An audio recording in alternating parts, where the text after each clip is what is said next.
رسول اللہ صلی اللہ علیہ وآلہ وسلم نے ارشاد فرمایا، اپنے والد کو نام سے نہ پکارو، نہ ان کے آگے چلا کرو اور نہ ہی ان سے پہلے بیٹھا کرو۔ نبی کریم صلی اللہ علیہ وآلہ وسلم نے فرمایا، اپنے بارے میں خیر کے سوا کچھ نہ کہو، کیونکہ جو کچھ تم کہتے ہو فرشتے اس پر آمین کہتے ہیں۔ جب کوئی چیز تیرے نفس میں کھٹکے تو سمجھ لے کہ گناہ ہے، لہٰذا اسے چھوڑ دے۔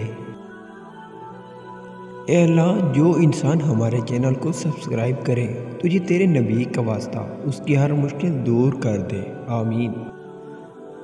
اللہ نے اسلام کی بنیاد پاکیزگی اور صفائی پر رکھی ہے، اور جنت میں وہی شخص داخل ہوگا جو پاک و صاف رہنے والا ہے۔ جو عورت رات کے وقت اپنے شوہر کے ساتھ بالکل مل کر سوتی ہے وہ بہت جلد ہی وفادار بیوی ثابت ہوتی ہے۔